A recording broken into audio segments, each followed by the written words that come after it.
The dark web, a place where curiosity meets the unknown, where the bravest of us venture in search of secrets. But what happens when that curiosity turns into a nightmare? Tonight, we're diving deep into 3 terrifying encounters that will make you think twice before ever clicking on that link. From a masked figure watching your every move to a horrifying sight that knows your darkest fears. These stories will leave you questioning what's really lurking behind your screen. Stay with us until the end, because once you start, there's no turning back. I made the mistake of searching the deep web one time. I saw on Reddit some people talking about this thing called Tor that allows you to search the deep web. It was basically a post asking for the strangest things people have come across on the deep web, and it intrigued me. Some of the things people had found. So, I went along and downloaded Tor. Someone on Reddit posted a link to a hidden wiki with a bunch of useful links to the dark web.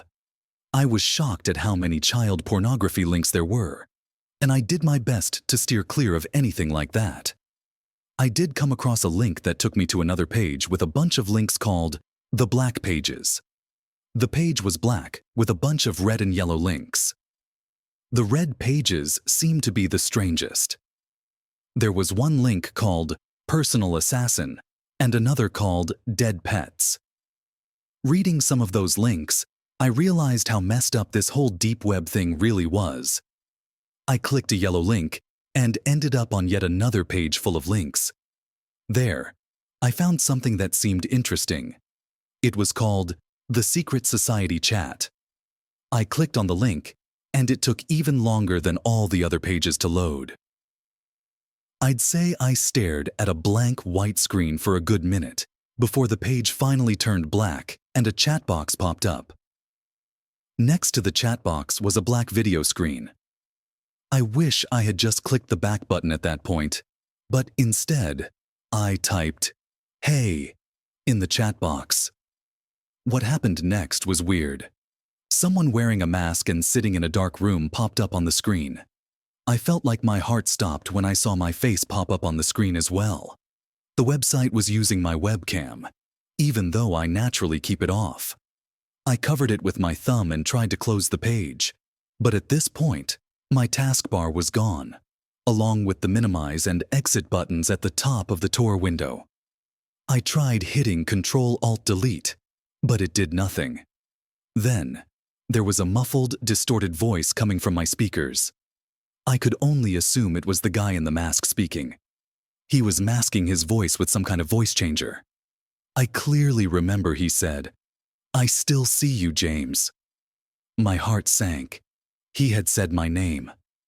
I began holding the power button on my laptop, and it felt like an eternity before it finally cut power. I didn't know if I should report what happened to the police, but from what I knew, everything was anonymous with Tor, so it didn't even seem worth it. It was obviously just a low-life hacker.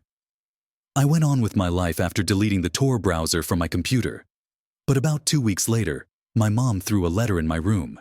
She told me it came in the mail for me. There was no return address on it. I ripped the letter open and unfolded the paper tucked inside. In huge letters that filled the paper were the 3 words, "Don't come back." I felt like I was going to throw up from the sickening feeling it gave me. I crumpled up the paper and threw it away. I didn't call the cops, as it seemed pointless. And I didn't tell my mom because it would only cause her to panic. But I have no idea how or why they got my address. My worst experience on Tor was stumbling upon a horrific, sickening page called Human Experiments. I don't remember where exactly I found it. It was buried deep somewhere on a link archive page. The homepage described the content on the site, and I was distraught at what I was reading.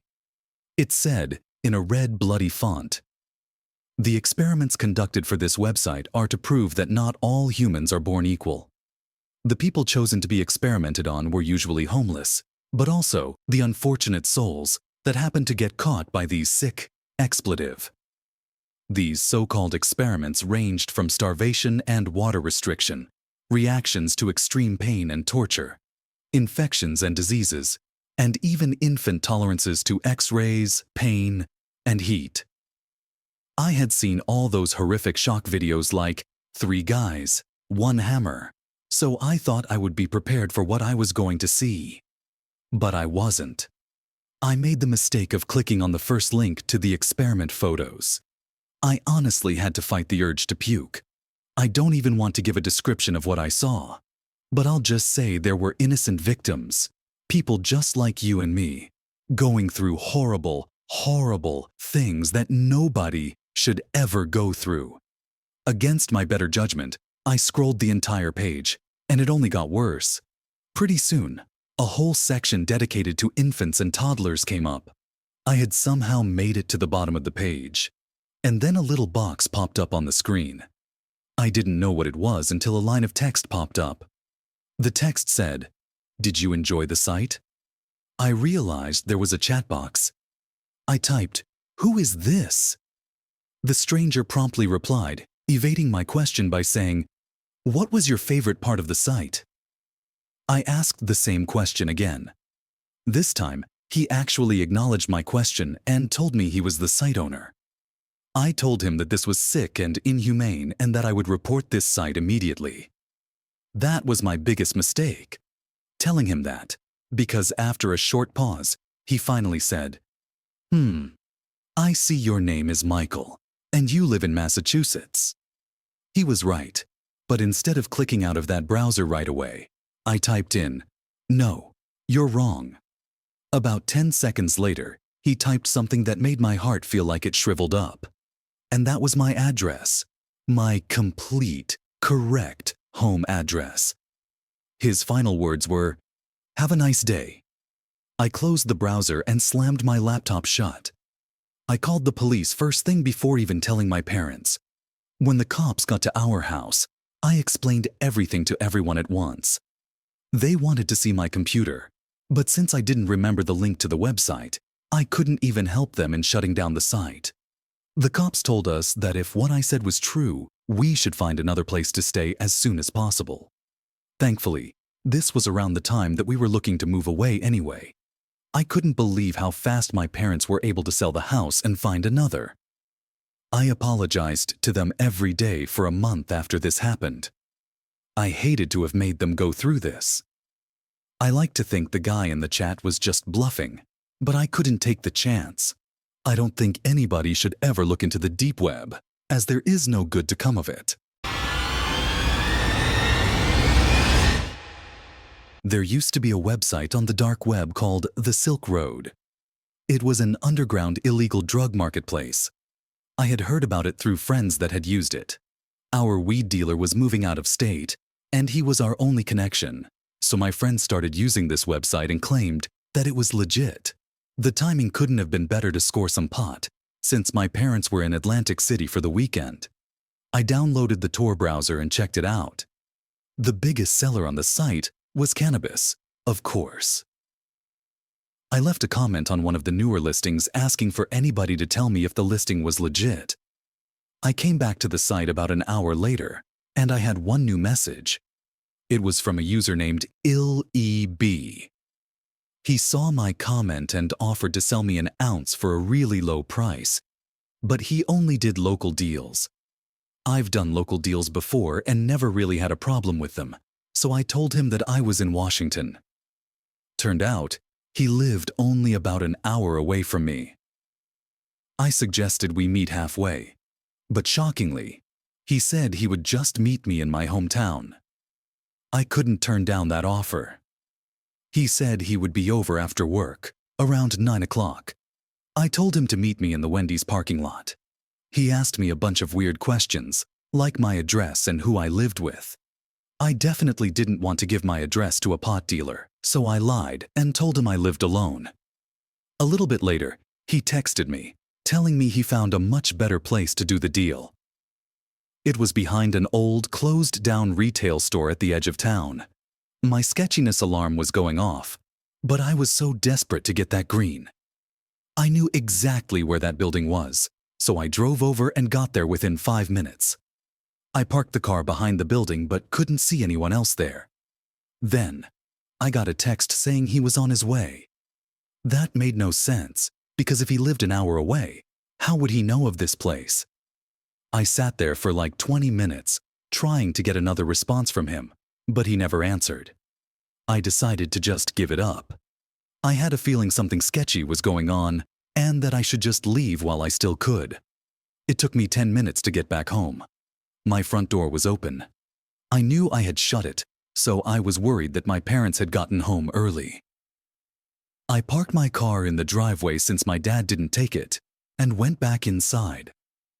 The light upstairs in my parents' bedroom was on, and I heard some kind of shuffling noise. I shouted, "Mom? Dad?" And the noises stopped. The door to the room slammed shut, and I knew something was wrong. My dad's car wasn't even in sight, and now he wasn't answering. It took me long enough to realize that whoever was in there wasn't either one of my parents.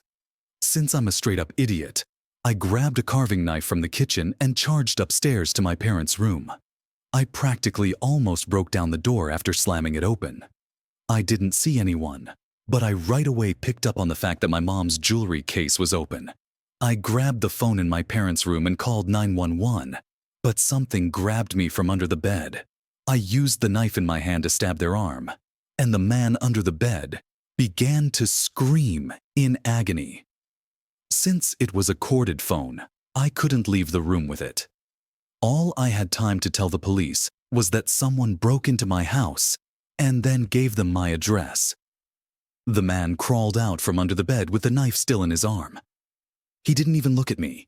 He just ran straight for the front door and into his car.